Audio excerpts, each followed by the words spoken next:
Hi, I'm Brian Andrews. I'm a storyboard artist and writer for Samurai Jack.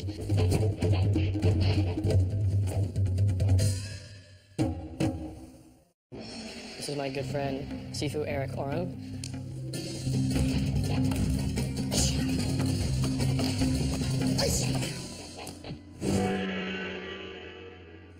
For this feature you're about to watch, we're going to show you a little bit about how some of the fights in Samurai Jack and the moves that he does are based on real martial arts that actually exist in this world. Predominantly a lot of wushu, but also some Wing Chun.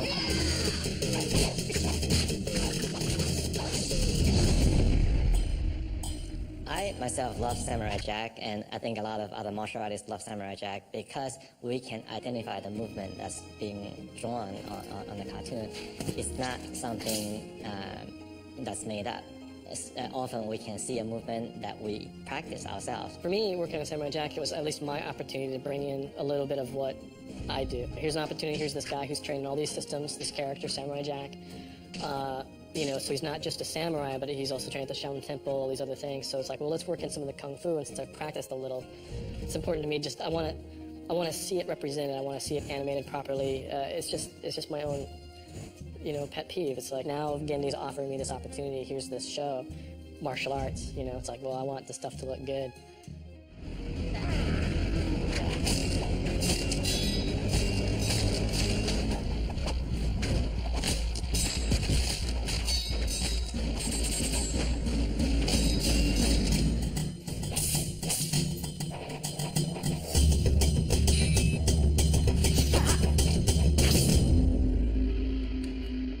Wu means military, Shu means art. Wushu is the art of war or military art. So it's a very general, broad term for Chinese martial arts. It's not a specific style. Wushu is separated into northern system and southern system. Northern system is based on horseback riders. The northern Chinese are very long-legged because they are riders and they are tall. They are used to kicking and doing jumping techniques. Southern style is based according to the farmers. They are more low to the ground, squattier, or fishermen. A southern system therefore has very little kicking because they are not that flexible, not that agile with their feet, but very strong, very powerful with the upper body.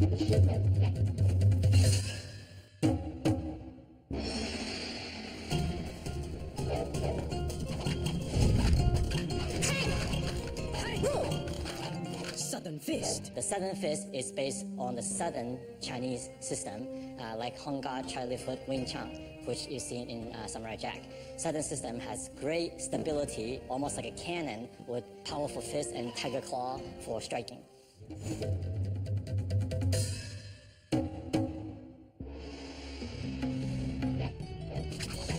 How about Eagle Claw?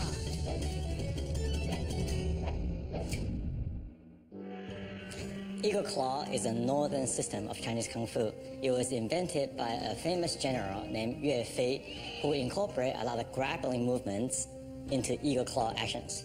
Eagle Claw is mainly used for grappling, gouging, and talent fighting against an opponent. The low punch.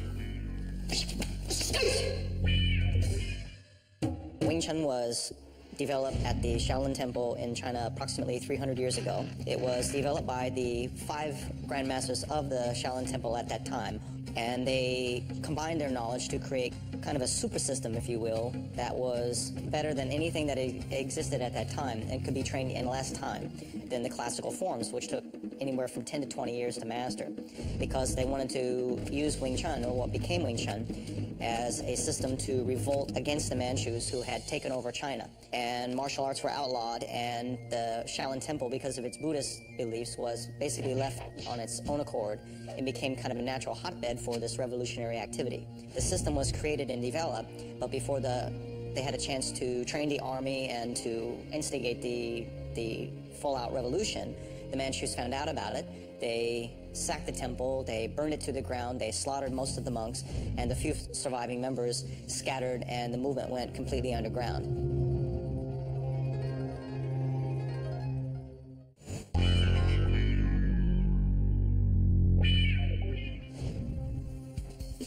First technique, Biu Sao, Chun Sao, Pak Sao strike, Lop Sao strike. These Those movements are extracted from the traditional Wing Chun wooden dummy form, which contains all of the combat techniques in Wing Chun.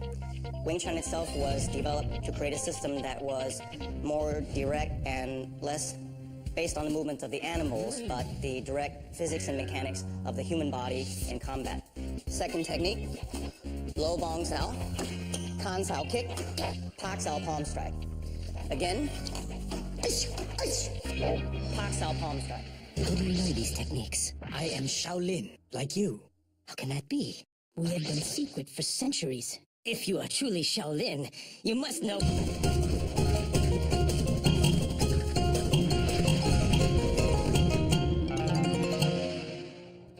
For the Shaolin Temple episode, that came a long time, me wanting to do something where if Jack trained all around the world and we already established the training of the Shaolin Temple, why not have an episode where we just really get to see that? We can really see a lot of wushu, a lot of kung fu, some Wing Chun, all of it. The choreography of the opening scene, for me, I just wanted to have it be, since this is our first shot of seeing Jack go nuts with the wushu stuff and these Shaolin monks, it was based on a few things.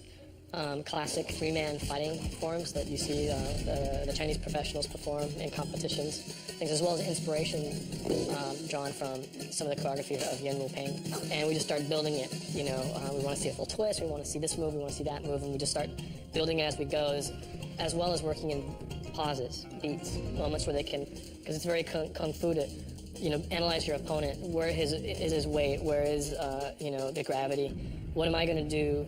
What is he doing? What guard? What defense? What attack is he bringing? What am I going to do in response to that?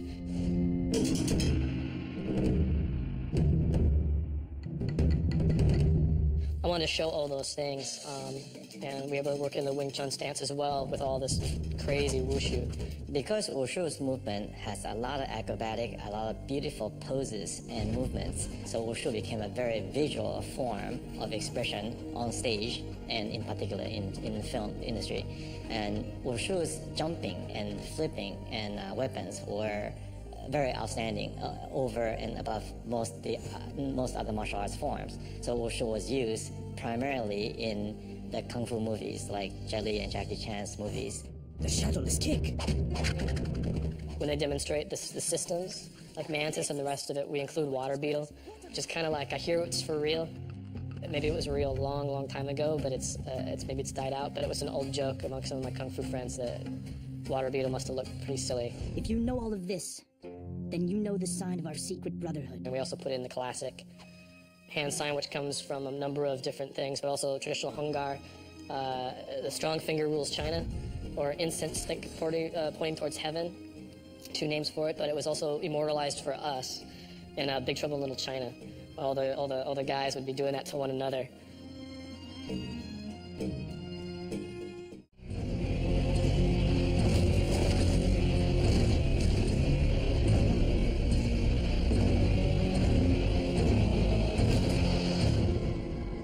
For the zombie episode, it seemed like there had been a number of episodes where Jack was doing, fighting-wise, was doing everything but anything a samurai would do. And Gendy was like, you know, thinking to himself, it's like, we gotta see Jack do something, you know, samurai. It's been a while. At first, we'd start off, Jack is completely on the ball, all pure katana techniques, just pure like samurai swordsmanship. And as slowly, as a structure device, as the fight gets more and more erratic, as more and more zombies come, as things get more and more crazy, that slowly will drift away from the samurai stuff and more into the more flamboyant and huge, jumpy, flippy, you know, wushu moves. So instead of the double-handed katana strikes, he's starting to break more into a mixture of Chinese broadsword and Chinese straight sword as it progresses. Just to give us something to lock our heads around, because the whole show is going to be one big fight. We wanted to have some through line, someplace where we can begin, and someplace stylistically where we can go to, as well as addressing Gendy's need of, like, let's see some more samurai stuff. A little bit like Bruce Lee, he does have the presence, and he has a mystique behind him. And kids especially can identify with him, all races and all kinds of background, all kinds of training. He can use Japanese karate or Chinese kung fu. So I think he does have a very well-rounded skill base and mystery behind him. My earliest memories of anything cinematic was watching the cartoons that, you know, we grew up watching as a kid, and to have things come full circle and have, you know, what I do represented now in animated form for a whole new generation was very, very satisfying, very fun to see.